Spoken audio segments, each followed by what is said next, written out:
Hello guys, कैसे हैं आप सब। तो आज जो आपको मैं मूवी की एक्सप्लेनेशन बताऊंगी उसका नाम है हिदायत। ये मूवी 2023 में रिलीज़ हुई थी। ये इंडोनेशियन मूवी है। उम्मीद है आपको ये पसंद आए। कमेंट में ज़रूर बताइएगा कि आपको ये मूवी कैसी लगी। मूवी की स्टार्टिंग में हम देखते हैं कि एक घने जंगल में कुछ लोग जनाजे को लेके जा रहे होते हैं वहाँ के कब्रिस्तान में दफनाने के लिए, और वहाँ पे वो लोग उसको दफना रहे होते हैं।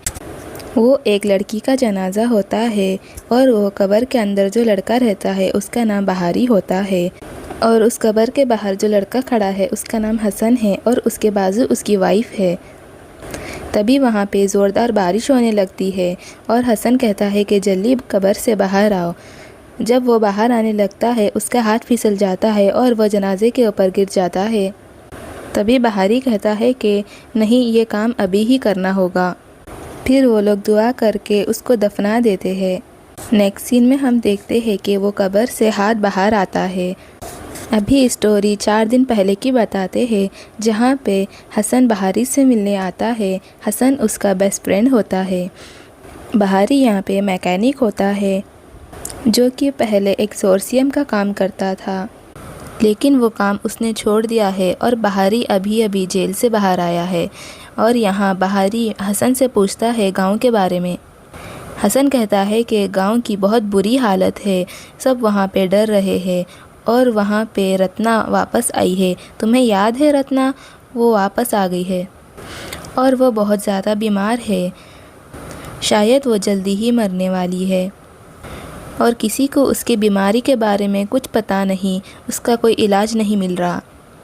तभी वो सीन रत्ना के पास जाता है, जहाँ रत्ना बहुत ज़्यादा तकलीफ़ में बीमार है और उसको कीड़े खा रहे होते हैं। हसन यहाँ बहारी से रत्ना के लिए मदद मांगता है क्योंकि उसको लग रहा था कि वो उसकी मदद कर सकता है, लेकिन बहारी यहाँ मना कर देता है। वो कहता है कि वो पहले कसर का नहीं है। फिर हसन वहाँ से जाने लगता है। तभी वो कहता है कि उसे उम्मीद है कि वो गांव ज़रूर आएगा। फिर हसन वहाँ से चले जाता है। नेक्स्ट सीन में हम बहारी को देखते हैं जो सो रहा होता है और तभी एक बॉडी उसके करीब आ रही होती है और वो नज़दीक उसके फेस के पास आ जाती है। वो एक उल्टी लटकी हुई बॉडी होती है। तभी बहारी की आंखें खुल जाती है और वो गायब हो जाता है। वो फिर सोने की कोशिश करता है, लेकिन वहाँ से एक आवाज़ आती है जो उसको हेल्प के लिए पुकारती है। वो एक लड़की की आवाज़ होती है। वो उस आवाज़ का पीछा करते करते एक जगह पहुँच जाता है जहाँ कार में रत्ना बैठी हुई रहती है और वो चेन से बनी होती है। वो बहारी से हेल्प मांग रही होती है और अचानक से वो गायब हो जाती है। फिर उसके बाद बहारी गांव जाने का डिसाइड करता है और वहाँ पे वो बस पकड़ता है। रास्ते में उसको एक एक्सीडेंट हुआ सो दिखता है और उसकी बस वहीं से गुज़रती है। नेक्स्ट सीन में हम रत्ना और उसकी मॉम को देखते हैं। रत्ना बहुत दर्द में तड़प रही होती है। तभी डोर पे आसिफ नाम का एक लड़का आता है और वहाँ पे वो रत्ना की मॉम को कहता है कि वो लोग मर क्यों नहीं जाते, क्योंकि वो लोगों ने गांव वालों को बहुत तंग कर रखा है। वो एक बोझ जैसे सबके ऊपर परेशान कर रहे होते हैं। तभी हमें पता चलता है कि आसिफ बाप बनने वाला है, उसकी वाइफ प्रेग्नेंट है और रत्ना की मॉम कहती है कि क्या वो चाहता है कि उसके बेबी के लिए कोई मौत के लिए दुआ करे। तभी आसिफ कहता है कि वो उसकी बेटी को लेकर यहाँ से चले जाए जहाँ कोई उसका एक्सोर्सियम कर सके। यहाँ हमें पता चलता है कि रत्ना के डैड आसिफ से लोन लिए हुए थे और उन्होंने फांसी लगा के आत्महत्या कर ली थी। तभी रत्ना दर्द में बहुत ज़्यादा चिल्लाती है और उसकी मॉम उसे संभालने के लिए अंदर चले जाती है। और सीन अब रात की तरफ आता है, जहाँ बहारी गांव पहुंच जाता है और वो उसके फ्रेंड हसन के घर पे जाता है। हसन वहाँ उससे मिलता है और बहुत ज़्यादा खुश होता है। वो कहता है कि मुझे पता था तुम ज़रूर आओगे। यहाँ हसन बहारी को कहता है कि अब्बा से मिल लो। बहारी हसन से पूछता है क्या वो आएगा। हसन कहता है कि अभी नहीं आ सकता। फिर बहारी अकेले ही अब्बा के घर पे चला जाता है, जहाँ वो अब्बा से और उनकी वाइफ से मिलता है। अब्बा उनको देख के बहुत ज़्यादा खुश हो जाते हैं और उनकी वाइफ को सुबह बहारी का फेवरेट खाना बनाने के लिए कहते हैं। तभी बहारी उनसे कहता है कि आपको मेरा खाना अभी भी याद है, और अबा कहते हैं कि हाँ, मुझे हर चीज़ याद है तुम्हारी। तभी अबा बहारी से कहते हैं कि तुम कुछ बदले हुए नज़र आ रहे हो, और अबा की वाइफ कहती है कि तुम अबा के लिए क्या गुड न्यूज़ लाए हो।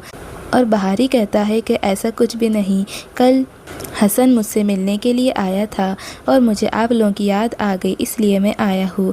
वहाँ पे अबा कहता है कि तुम रत्ना के लिए आए हो। उसके जवाब में बहारी कुछ नहीं कहता। तभी अबा बहारी को वहाँ पे रुकने के लिए कहते हैं और कहते हैं कि उसका कमरा अभी भी खाली है, क्यों ना वो आज रात वहीं पे रुक जाए। और अबा कहता है कि उसकी तबीयत बहुत ज़्यादा ख़राब है, अगर उसकी तबीयत ख़राब नहीं होती तो वो गांव वालों की मदद करता। फिर उसके बाद एक लड़का बहारी को उसका कमरा दिखाता है। नेक्स्ट सीन में हम बहारी को और रत्ना को देखते हैं। बहारी बचपन से रत्ना को पसंद करता रहता है और रत्ना भी उसे पसंद करती है, पर आसिफ रत्ना से शादी करना चाहता रहता है और बहारी ये सब बातों को याद करता है। तभी अबा उन्हें अंदर बुलाते हैं। अबा जानते होते हैं कि बहारी अपनी फीलिंग ज़्यादा किसी से शेयर नहीं करते। तभी बहारी कहता है कि उसकी लाइफ एकदम से चेंज हो गई जब उसके ऊपर ये इल्ज़ाम लगाया गया कि उसने एक्सोर्सियम के दौरान अपने एक पेशेंट को जान से मार दिया, जो कि झूठ था। तभी अबा कहते हैं कि जीना और मरना किस्मत की बात है, हम इसका कुछ भी नहीं कर सकते, ये चीज़ तुम अपने ऊपर ना लो। उसी सदमे से बहारी की मॉम मर जाती है और वो अपनी मॉम को दफना भी नहीं सका। तभी अबा उससे पूछते हैं कि क्या इसीलिए वो गांव वापस आया है। तब बहारी कहता है कि नहीं, वो रत्ना की हेल्प करने के लिए आया है, वो रत्ना के साथ एक्सोर्सियम करना चाहता है। और फिर हम बहारी को हसन को रत्ना के घर पे जाते देखते हैं। वहाँ वो रत्ना के मॉम से मिलता है और वो उसे देख के बहुत खुश हो जाती है। तभी रत्ना की मॉम बहारी से बोलती है कि जब से रत्ना बीमार पड़ी है उसने एक लफ्ज़ भी नहीं कहा, बट उसकी मॉम ये उम्मीद में है कि वो एकदम ठीक हो जाएगी। तभी हम रत्ना की चीख सुनते हैं, फिर उसकी मॉम उसे भागती है संभालने के लिए। तभी बहारी भी चले जाता है रत्ना को देखने के लिए और वह रत्ना को उस हालत में देख के बहुत परेशान हो जाता है। उसके स्किन को कीड़े खा रहे होते हैं और वो बहुत ज़्यादा तकलीफ़ में होती है। ये देख के वो हसन के पास आता है और कहता है कि वो ये काम नहीं कर सकता, लेकिन हसन उससे कहता है कि नहीं, तुम ये कर सकते हो, उसे पूरा भरोसा है, मैं शाम को तुम्हें लेने आऊँगा। ये बोल के हसन वहाँ से चले जाता है। फिर बहारी वापस से रत्ना के पास जाता है। तभी रत्ना बहारी का हाथ पकड़ती है और उसको हेल्प के लिए कहती है और बहारी वहाँ पे सूर्य पढ़ना चालू करता है। रत्ना शांत हो जाती है। तभी रात में बहुत तेज़ बारिश होने लगती है और रत्ना की हालत बहुत ख़राब होने लगती है। बहारी ज़ोर ज़ोर से सूर्य पढ़ता है और वहाँ पे वो एक्सोर्सियम स्टार्ट कर देता है। वहाँ साइड मिरर में रत्ना के ही रूप में एक डेमन स्पिरिट होता है जो उसके सूर्य सुनते हुए बहुत ज़्यादा तकलीफ़ में रहता है। वहाँ वो डीमन ज़ोर ज़ोर से चिल्लाता है, जिसके कारण वहाँ के विंडो के सारे शीशे टूटने लगते हैं और वहाँ की लाइट चले जाती है। फिर उसके बाद रत्ना कंट्रोल हो जाती है।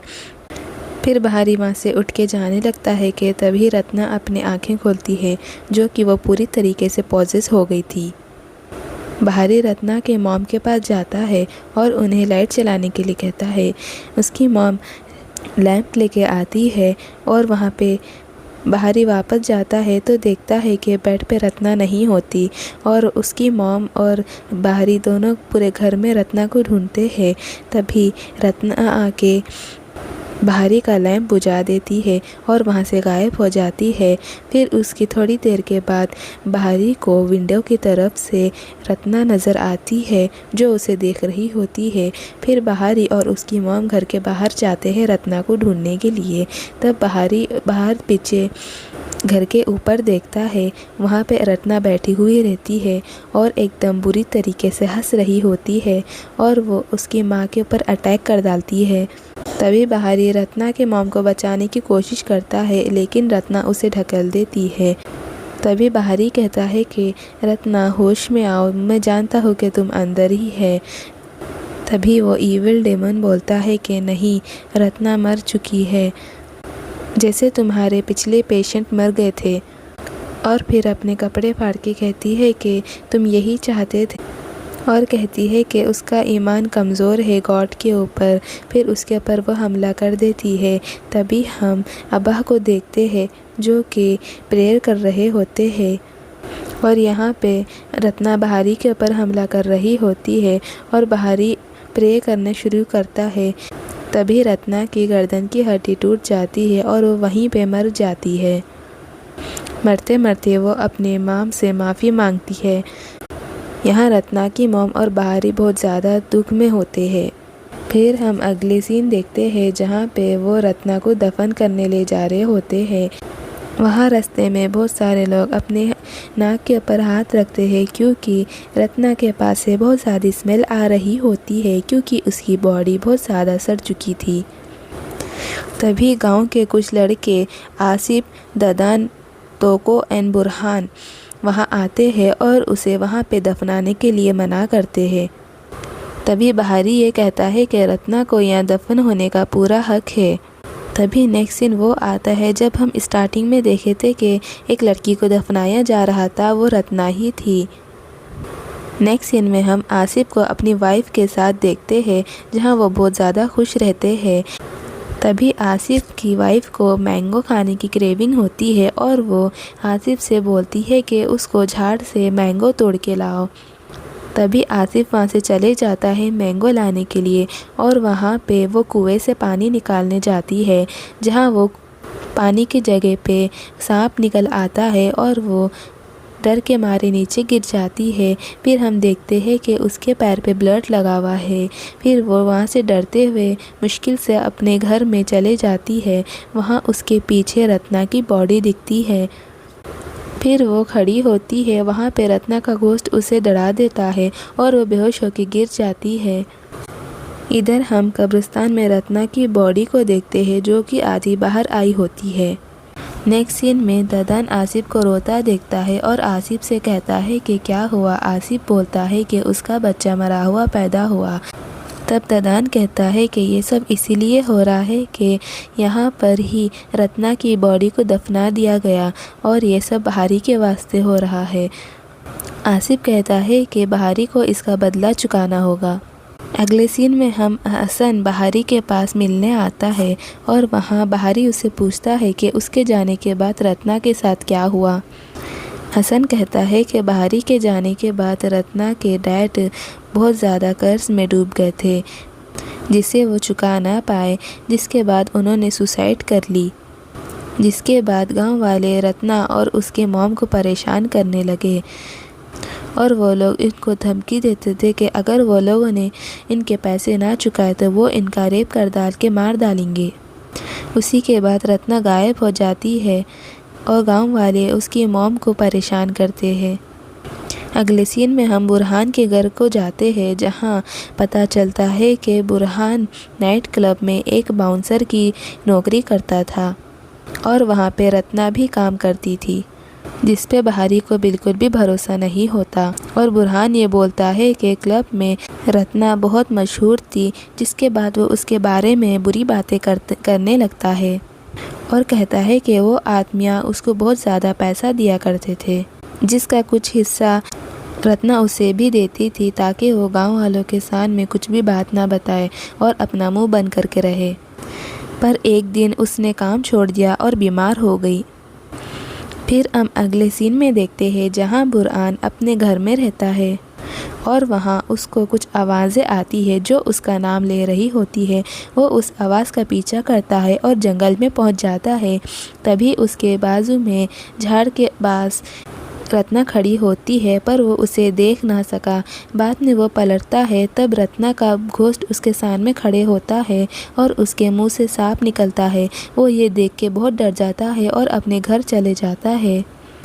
दूसरी जगह वहाँ जंगल में ददान बाइक पे जा रहा होता है और वो अपने बाइक के मिरर में रत्ना का घोस्ट पीछे बैठा हुआ देखता है और डर जाता है और पीछे देखता है तो वहाँ पे कोई भी नहीं रहता।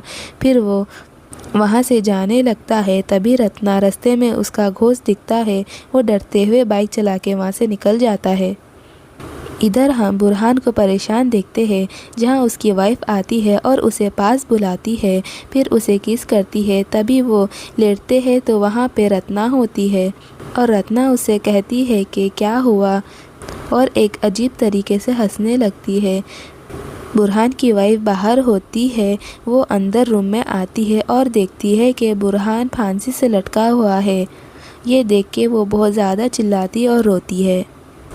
गांव में हो रहे हादसे से बाहरी परेशान रहता है, क्योंकि सारे गांव वाले ये इल्ज़ाम उसके ऊपर लगा रहे होते हैं और अबाह कह रहे होते हैं कि उसको स्ट्रांग होना चाहिए, उसको शैतान की बातों में नहीं आना चाहिए, और इसको ये हिदायत देते हैं कि उसको अपना ईमान मजबूत रखना चाहिए और गॉड ने उसको जो गिफ्ट दिया है उसको उसका जवाब ज़रूर देना होगा। इसलिए अपना ईमान मजबूत रखे और स्ट्रांग बन के रहे।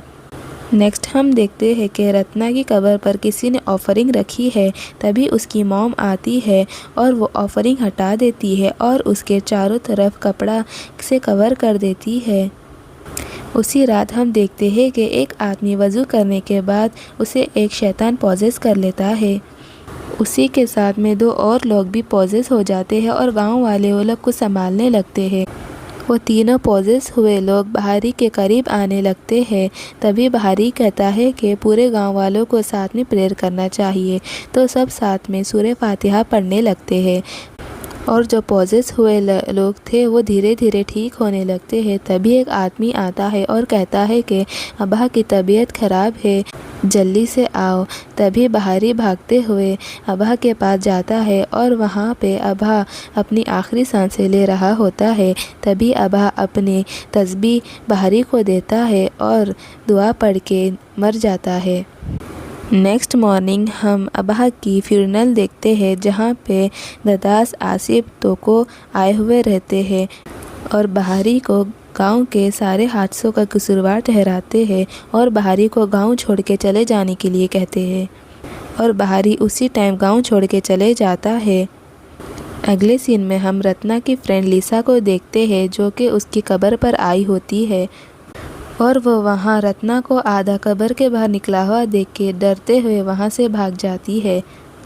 रात के टाइम बहारी लिसा से बस में मिलता है, जहाँ उसे पता चलता है कि लिसा रत्ना की फ्रेंड है और वहाँ रत्ना के बारे में सब चीज़ें उसे पता लगती है। यहाँ लिसा उसे बताती है कि रत्ना उसके साथ क्लब में काम किया करती थी और वहाँ उसको कुछ पैसे की ज़रूरत पड़ी थी। तब रत्ना उसकी मदद करती है। फिर उसके बाद वो वॉशरूम को जाती है।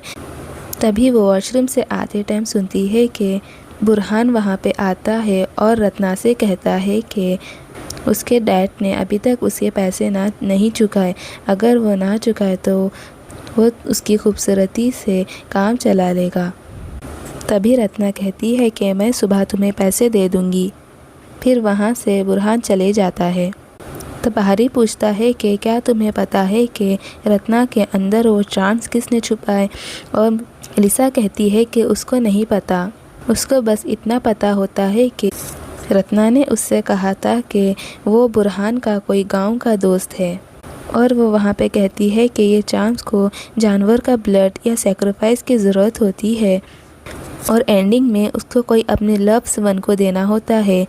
रत्ना अपनी मॉम को सेक्रीफाइस नहीं कर पाई और इसलिए उसके ऊपर वो श्राप उल्टा हो गया और डेविल ने उसकी आत्मा को ले लिया।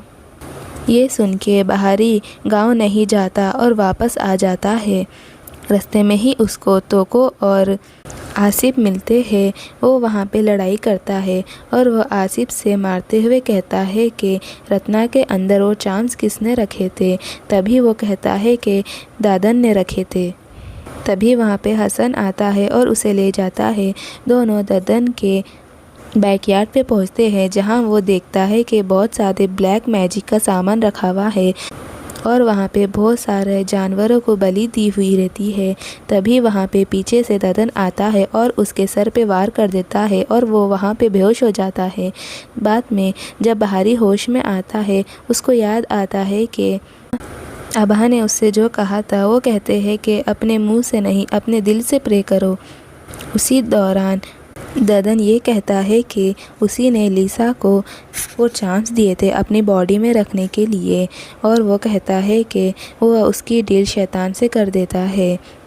उसी ने वो चांस अपनी बॉडी के अंदर छुपाए थे ताकि वो और भी ज़्यादा पैसे कमा सके। और ददन ये भी कहता है कि वो चाहता था कि गांव वालों का ईमान कमज़ोर हो जाए और सब लोग डेमन की पूजा करने लगे, और इसी कारण ये सब करता है। और वो चाहता था कि गांव वालों को पॉजेस करके डेमन के लिए ब्लैक मैजिक अपना मजबूत बना डाले। फिर उसके बाद वो बहारी के बलि देने लगता है। तभी बहारी को होश आ जाता है और वहाँ पे वो दोनों फाइट करते हैं। फाइटिंग के दौरान बहारी के हाथ से घर को आंच लग जाती है और बहारी उसे मार के वहाँ से चले जाता है, और ददन का बैकयार्ड पूरी तरीके से जल जाता है, सारी ब्लैक मैजिक की चीज़ें भी। तभी वहाँ पे उसको रत्ना दिखती है जो उसे थैंक यू कह रही होती है। फिर रत्ना वहाँ से गायब हो जाती है। नेक्स्ट डे सभी गांव वाले रत्ना को अच्छी तरीके से दफना देते हैं। यहाँ तोकू बहारी से और रत्ना की मॉम से माफ़ी मांगता है और वो लोग उसे माफ़ कर देते हैं। उसके बाद गांव में 2 पुलिस वाले आते हैं जो कि हसन के बारे में पूछते हैं। जहाँ पुलिस वाला कहता है कि हसन का कार एक्सीडेंट हो गया था और वो कुछ दिन से कोमा में था और कुछ दिन पहले ही उसकी मौत हो गई। ये सुन के बहारी शॉक हो जाता है, तो उसे याद आता है कि आपको जब बहारी गांव आ रहा था तभी वहाँ पे एक कार एक्सीडेंट हो गया था और वो एक्सीडेंट हसन का हुआ था। पुलिस बहारी से कहता है कि हसन को ले जाए ताकि वो उसका फ्यूनरल कर सके। जिसके बाद हम बहारी के पीछे हसन की सोल को देखते हैं जहाँ बहारी उसको थैंक यू कहता है। हमें यहाँ समझने आता है कि हसन जैसा दोस्त उसको वहाँ पे हिदायत देने आया होता है क्योंकि वो हार ना माने और अपना भरोसा खुदा पे बनाए रखे। अगले सीन में हम देखते हैं जहाँ बहारी बच्चों को अरबी पढ़ा रहा होता है और बाद में सब लोग उसको बहुत इज्जत करते हैं और वहाँ पे ही मूवी की एंडिंग हो जाती है। सो गाइस, आपको ये मूवी कैसी लगी कमेंट में बताएं। चैनल को याद से सब्सक्राइब करें और वीडियो को लाइक एंड शेयर करें। Thank you for watching my video. Bye.